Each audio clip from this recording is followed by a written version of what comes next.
고대에 전쟁이 있습니다. 전쟁을 하게 되면 나라와 나라가 하는 경우가 참 많이 있습니다. 나라와 나라가 전쟁을 하면 승리한 나라가 있을 테고 또한 패하는 나라가 있습니다. 패하게 되면 그 왕이 어찌 될까요? 종으로 잡혀가거나 죽임을 당하거나 합니다. 그리고 그 나라에 있는 전리품들은 공격에서 승리했던, 전쟁에 승리했던 나라가 가져가게 됩니다. 사무엘상 4장에 보면 이스라엘과 블레셋이 전쟁을 합니다. 아벡과 에베네셀에 서로 양 군영에 진을 치고 전쟁을 하였습니다. 이스라엘이 첫 번째 전쟁에서 패하였습니다. 다시 전쟁을 하기 위해서 이제는 승리를 해야겠다 하면서 여호와의 궤를 가져옵니다. 그리고 나서 이제는 전쟁에 승리할 줄로 믿고 전쟁을 다시 시작했습니다. 그런데 그 결과는 어찌 되었냐면 이스라엘 백성들이 완전히 망하게 되게 될 정도로 크게 패하게 되었습니다. 여러분, 이 전쟁에 패하게 된 원인이 무엇일까요? 누구의 잘못일까요? 누가 이 전쟁을 지게 만들었을까요? 전쟁에서 장수가 전략을 짜고 군사를 보내어서 어떻게 전쟁을 할 것인지 논의하고 장수들과 그 논의를 거쳐서 전쟁을 실시해 나갑니다. 그리고 전쟁에서 지게 되면 그 장수에게 죄를 묻지요.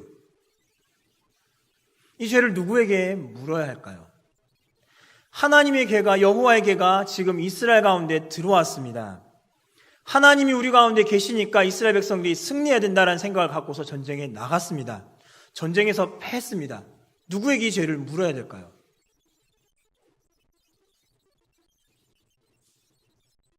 사사기를 살펴보면 이스라엘 백성들이 자기 지파들끼리 전쟁한 경우가 있습니다. 베냐민과 11지파가 전쟁을 하였습니다. 전쟁을 하여서 11지파가 베냐민에게 패했습니다. 이스라엘 백성들이 하나님 앞에서 토로합니다. 하나님, 어찌하여서 우리가 이 전쟁에서 지게 되었습니까? 질문을 누구에게 합니까? 하나님에게 합니다. 오늘 본문에서도 보면 하나님의 궤가, 여호와의 궤가 이스라엘 가운데 왔기 때문에 이스라엘은 지금 이겨야 되는 것이 당연합니다. 그런데 지금 전쟁에서 졌습니다. 그러면 그 전쟁에 패배한 원인을 누구에게 물어야 하냐면 하나님에게 물어야 한다는 겁니다. 하나님, 당신의 궤가, 하나님의 임재가 지금 이곳에 임했고 우리가 당신이 임한 것을 통해서 전쟁에 나아갔는데 왜 우리가 졌습니까? 라고 따질 수밖에 없습니다. 하나님의 궤가 어떻게 됐습니까? 빼앗겼지요. 오늘 본문에 보면 에베네셀부터 아스돗에 이르러 그 하나님의 궤가 아스돗까지 들어가게 됩니다. 전리품으로 취하여지고 그들에게 빼앗겼습니다. 이 본문을 보면서 하나님이 패하시는가라는 질문을 던져볼 수 있다라는 것입니다. 하나님의 임재가 여호와의 궤였는데 하나님의 임재, 하나님의 현현하심이 그 궤 안에 있는데 그 하나님의 궤가 우리와 함께 있는데 어떻게 우리가 질 수 있는가? 이 질문을 던져볼 때 그러면 하나님도 패배하시는가? 하나님도 승부를 냈을 때 그 승부에서 질 수 있는가라는 질문을 던져볼 수 있습니다. 오늘 읽었던 말씀을 통해서 과연 하나님이 이 전쟁에서 지시는가에 대한 답을 살펴볼 수 있기를 바라며 또한 어떠한 삶으로서 내가 살아야 할 것인지를 함께 살펴보기를 원합니다. 전쟁에서 패했기에 여호와의 궤가 아스돗에 있는 다곤의 신전 안에 들어갑니다. 고대 전쟁의 관습을 살펴보면 승리자는 패배자의 신의 형상을 가져다가 자신들이 섬기는 신의 신전 안에다가 안치를 합니다. 그리고 패배자는 신이 승리자의 그 승리한 신의 지휘 아래 놓이게 된다. 쉽게 얘기하면 지금 다곤이 승리했기 때문에 여호와 하나님은 다곤의 이제 지휘 아래에 있게 되고 다곤이 높은 위치에 있고 하나님은 낮은 위치에 있는 신하 내지 부하 또는 노예의 위치에 놓여지게 되는 그러한 형태로 지금 놓여지게 된 것입니다. 그리고 승리자 신은 패배자의 신의 힘을 흡수해서 더 강력해진 신이 된다라고 고대 사람들은 그렇게 생각하였고, 그래서 전리품을 취해올 때 신의 형상을 가져와다가 자기들 신 앞에 갖다 놓습니다. 다곤, 어떤 신입니까? 다곤은 곡식과 풍요의 상징을 나타내는 신입니다. 몸은 사람의 몸이고 상반신은 사람이고 하반신은 물고기의 형상을 하고 있는 신이 다곤 신입니다. 우리가 생각해 볼 때 인어라고 생각해 볼 수도 있는 그런 모습이겠죠. 아무튼 이러한 형상을 가지고 있는 것이 다곤이란 신, 풍요와 곡식의 상징을 나타내는 신으로서 있는데, 이 신이 지금 승리했다라고 블레셋 사람들은 믿고 있었습니다. 그래서 자신의 신전 안에다가 여호와의 궤를 갖다 놓습니다. 이제 여호와라는 신은 우리 신 밑에 있기 때문에, 그리고 다곤 신은 여호와라는 그 신의 힘을 흡수해서 우리 다곤 신이 더 강해질 것이다 라고 확신을 갖고 있었습니다. 그때의 다음날 되니 어찌 되었습니까? 다곤이 어떻게 했었죠? 엎드러져 있었습니다. 여호와의 궤 앞에 엎드러져 그 얼굴이 바닥에 닿아 있었다라는 것입니다. 어떤 모습이냐면 다곤의 신상이 하나님 앞에 예배하는, 절하는 그런 모습으로 누워져 있었다라는 것입니다. 그래서 이 사람들이 놀래서 다시 신상을 일으켜 세웁니다. 다음날 가보니까 어떻게 돼 있습니까? 다음날에는 목과 두 손목이 다 부러져 있습니다. 머리와 손, 이것은 전쟁에서 굉장히 중요한 위치를 나타냅니다. 승리를 나타내고 승리자의 전리품으로 나타내고 있습니다. 사무엘상 17장 54절에 보면 다윗이 골리앗과 전쟁하여서 어찌합니까? 골리앗을 죽이지요. 그리고 나서 다윗이 어떻게 하냐면, 다윗은 그 블레셋 사람의 머리를 예루살렘으로 가져가고 갑주는 자기 장막에 두니라 라고 말씀합니다. 머리를 가져갔다라는 겁니다. 전리품으로서 취했다라는 거지요. 사무엘상 31장 9절에 보면 사울의 머리를 베고 그의 갑옷을 벗기고 자기들의 신당과 백성에게 알리기 위하여 그것을 블레셋 사람들의 땅 사방에 보내고라고 말씀합니다. 사울을 죽였고 그 목을 베어다가 전리품으로 취해서 이 사람을 확실하게 죽였다라는 것을 나타내고 있다라는 것입니다. 그렇다면 오늘 본문에 나왔던 둘째 날에 갔을 때 다곤의 신상에 목이 잘리고 손목이 잘렸다라는 것은 마찬가지로 다곤이 힘이 세어지고 다곤이 여호와의 힘을 흡수하여서 이제는 여호와라는 신에게는 이제 힘이 없고 다곤 신이 더 강성해졌다라고 볼 수 있는 블레셋 사람들의 생각이었지만, 첫째 날 그리고 둘째 날을 지내보면서 그것이 바뀌었다라는 것을 이 사람들이 알게 되는 것입니다. 자신의 신전에 섬겼던 그 신의 목이 잘렸다. 그것은 여호와의 전리품이 되었다라는 겁니다. 처음에는 다곤이 이겼으니까 여호와의 궤가 전리품으로 온 것 같아 보였는데 이튿날 지나 보니까 이것이 바뀌었다라는 겁니다. 역전이 되었다라는 것입니다. 다곤이 여호와의 전의 궤를 전리품으로 수거한 것이 아니라 하나님이 다곤의 머리를 전리품으로 취해 가셨다라는 그러한 말씀이라는 것입니다. 하나님의 궤 앞에서 다곤은 어찌할 수 없는 존재가 되었다라는 것입니다. 그렇다면 이런 질문을 해볼 수가 있겠죠. 왜 이스라엘이 패했을까? 여호와의 궤가 다곤의 신전에 왔을 때는 다곤이 엎드러져 있고 경배하듯이 엎드러져 있고 둘째 날 가니까 목과 손목이 다 잘려져 있는데, 이것을 놓고 보면은 하나님이 승리한 게 맞긴 맞는데 그러면 이스라엘은 왜 이 전쟁에서 패했냐라는 것입니다. 그것은 이스라엘 백성들이 하나님 앞에서 범죄하였기 때문이라는 것이죠. 범죄한 이스라엘로 인해서 그들의 범죄로 말미암아 그들이 그 전쟁에서 패한 것이지 하나님이 패하신 것이 아니라는 것입니다.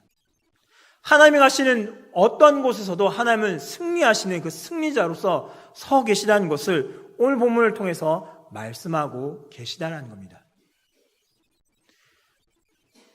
블레셋이라는 적 한 진영에 들어갔습니다. 한가운데에 들어가셨습니다. 이스라엘 군사들과 함께 가신 것도 아니고 하나님 홀로 블레셋이 있는 그 지역에, 그리고 그들이 섬기는 그 신전 안에 하나님은 전리품으로 들어갔습니다. 전리품으로 들어가셨지만 그러나 하나님은 그곳에서 전리품이 아니라 그곳에서 승리자로 서 계셨다라는 것입니다. 하나님은 패하시는 분이 아니십니다. 패하시는 분이 아니라 도리어 그곳에서 승리자로서 보아라, 내가 승리하였다. 내가 이들에게 패한 줄 알았느냐? 아니다. 나는 홀로 영광을 취하는 자다라는 분을, 그 모습을 드러내고 계시다라는 겁니다. 뿐만 아닙니다. 하나님은 패하시는 분이 아닐 뿐만 아니라 하나님의 능력은 지역과 상황을 가리지 않는 분임을 알 수가 있습니다. 하나님의 법궤가 처음에 아스돗이라는 지역으로 왔습니다. 지역을 오면은 그 지역에 힘이 있기 때문에 이방에서 왔던, 타 지역에서 왔던 신들은 힘이 약해진다라는 생각을 사람들이 갖고 있습니다. 그래서 자기 고향에서는 무엇을 하든지 간에 한 수 먹고 들어간다라는 속설도 있지요. 아스돗이라는 지역이 있기 때문에 다곤이라는 신이 더 우세할 수 있습니다. 자기의 지역이기 때문에, 자기의 그라운드이기 때문에, 자기 땅이기 때문에 다곤 신이 더 강할 수 있습니다. 그러나 하나님이 아스돗에서 승리하셨습니다. 그래서 블레셋 사람들은 그런 생각을 합니다. 아, 여기서만 우연치 않게 하나님이 여호와라는 신이 이러고 이곳에서 지금 독종을 내리고 어려움들을 우리에게 주고 있다라고 생각해서 가드로 보냅니다. 가드로 여호와의 궤가 옮겨갔을 때 어찌 됩니까? 그곳에서도 똑같은 사건이 발생하지요. 독종이 발생하게 됩니다. 이곳에서도 아닌가 보다 우연히 좀 더 겹쳤다라고 생각해서 또다시 에그론 지역으로 보냅니다. 에그론 지역으로 보낼 때 사람들의 반응은 어떻습니까? 그들이 이스라엘 신의 궤를 우리에게로 가져다가 우리와 우리 백성을 죽이려 한다. 이미 소문이 다 난 것입니다. 아스돗의 여호와의 궤가 있을 때에 그 지역에 독종이 가득하였고 다곤 신의 힘을 발휘할 수 없고 여호와의 신은 그 지역을 물리쳐버리는 그런 신이 되었고, 가드로 갔음에도 불구하고 지역을 옮겼음에도 불구하고 또 다른 신과 전쟁하여서, 또 다른 다곤과 전쟁하여서 여호와가 또 승리하게 되는, 그래서 가드에 있는 백성들도 독종으로 시달려야 되는 모습들을 보면서 에그론 지역 사람들이 그 지역에 여호와의 궤가 오는 것을 보면서 너희가 우리를 죽이려고 하느냐라고 말하면서 그 여호와의 궤가 자신의 진영에, 자신의 마을 가운데, 도시 가운데 오기를 거부하고 있는 것을 보게 됩니다. 그것을 놓고 볼 때에 그 지역의 신이, 그 지역에 있는 우상이 여호와 하나님에 대하여서 어떠한 영향력도 끼칠 수 없다는 것. 그리고 하나님은 지역에 대해 영향을 받지 않으시는 분, 그리고 상황 속에서, 어떠한 상황 속에서도 그 제약을 받지 않으시는 분이 바로 우리 아버지 하나님이심을 오늘 본문을 통해서 보여주고 있다는 것입니다. 옛날 신화들을 보면 어떻습니까? 어떤 신에서 하늘의 신이 있고 바다의 신이 있고 죽음의 신이 있고 뭐 무슨 신 하면서 여러 가지 신들이 있습니다. 그 신들마다 다 나름대로 그 자기가 있는 지역 내에서 최고다라고 이야기를 합니다. 다곤도 마찬가지였습니다. 그 사람들이 생각하는 방식으로 볼 때에 아스돗에서 다곤은 최고의 신, 가드, 에그론 모든 곳에서, 블레셋의 5방백이 있는 모든 곳에서 다곤이라는 신은 최고의 신이었습니다. 그런데 그 지역에 있는 그 신들을 하나님은 하나씩 무찌르시고 그곳에서 승리를 일구어내시며 여호와가 참된 신이심을 그 지역에서도 알리고 계시다라는 겁니다. 오늘 본문에 보면 여호와의 손이라는 단어가 4번에 걸쳐서 나타납니다. 6절과 7절과 9절과 11절에 거쳐서 하나님의 손이 어떻게 했는지를 말씀합니다. 6절에 보면 여호와의 손이 아스돗 사람에게 엄중히 더하사라고 말합니다. 그리고 7절에 보면 그의 손이 우리와 우리 신 다곤을 친다라고 고백합니다. 9절에 보면 또 이렇게 말씀합니다. 여호와의 손이 심히 큰 환난을 그 성읍에 더하사. 11절에서는 거기서 하나님의 손이 엄중하심으로라고 말씀하면서 하나님의 손은, 하나님의 능력은 지역과 상관없이 그 지역에서 이야기하는 최고의 신이라고 말하는 그 우상들 앞에서도 하나님의 능력은 전혀 영향을 받지 않으며 하나님은 홀로 한 분이심을 드러내고 계시다라는 것입니다. 희망이 끝났습니까? 이스라엘 사람들이 생각해 볼 때는 희망은 끝났습니다. 이스라엘 백성들에게 있어서 여호와의 궤를 빼앗겼기 때문에, 이스라엘은 그들의 전쟁 속에서 하나님의 궤를 빼앗겼기 때문에 이제는 하나님이 우리와 함께 계시지 않으므로 우리는 이제 희망이 없다, 더 이상 이제는 절망밖에 남아있지 않다라고 말하는 일이었습니다. 그럼에도 불구하고 하나님은 끝나지 않으셨습니다. 이스라엘 백성들이 볼 때 우리는 패했다, 고로 하나님도 패하셨다라고 그런 논리를 펼쳐내고 있지만, 그러나 오늘 본문에서 하나님은 어떻게 말씀하십니까? 너희는 패했지만 나는 패하지 않는다라고 말씀하시고 계십니다. 하나님 스스로 나타내십니다. 너희는 패했어도 나는 이곳에서 승리한다. 나는 어느 곳에 가든지 간에 승리하는 자 바로 여호와 하나님이다라는 것을 오늘 본문을 통해서 말씀하고 계십니다. 하나님의 능력은 지역과 상황을 가리지 않습니다. 어떠한 상황 속에서 하나님은 홀로 승리하시는 분이십니다.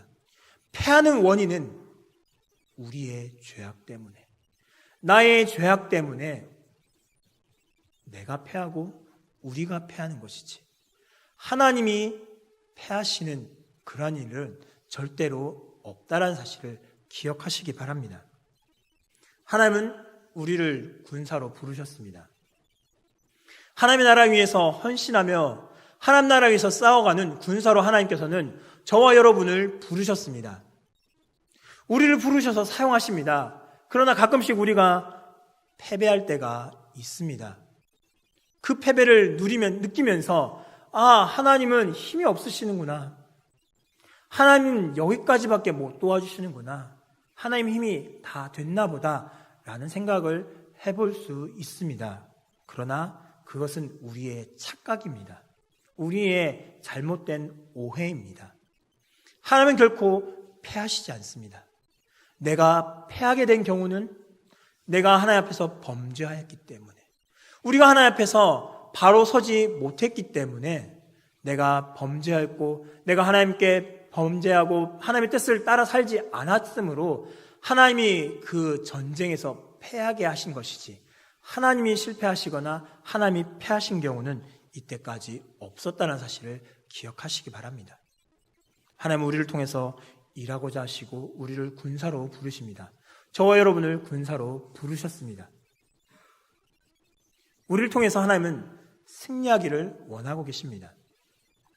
이미 하나님은 홀로 블레셋을 무찌르실 수 있음에도 불구하고 우리를 통해서 일하고자 하셨고 이스라엘을 통해서 일하고자 하셨다는 겁니다. 이스라엘을 통해서 이스라엘에 함께 동참함으로 그 기쁨을 함께 누리게 하시려고 하나님은 일하고자 하시지만 그들의 범죄함으로 그 영광의 그 은혜를 누리지 못하고 있다는 것을 기억하면서 하나님 홀로 하시지요 라는 것이 아니라 하나님이 나와 함께 하셔서 나를 통해서 그 영광 받으시기를 원하신다는 사실을 기억하시기 바라며 나를 통해서 승리를 이루어가기를 원하시는 그 하나님을 기대하시며 하나님의 군사로 서갈 수 있기를 원합니다. 그리고 하나님의 뜻을 온전히 따라 살아가며 하나님의 말씀 따라 살아감으로 말미암아 하나님께서 주시는 그 승리를 함께 누리며 기뻐한 자리로 나아갈 수 있기를 원합니다. 군사로 부르신 저와 여러분, 군사로 부름받은 저와 여러분, 하나님 앞에서 올바른 모습으로 함께 살아가기를 원합니다. 하나님 기뻐하시는 모습으로 살아감으로 말미암아 이스라엘이 누렸던 이 패배가 아닌, 이스라엘이 누렸던 이 절망이 아닌 희망과 영광을 누리는 그런 삶을 살아갈 수 있는 저와 여러분의 삶이 될 수 있기를 간절히 바랍니다.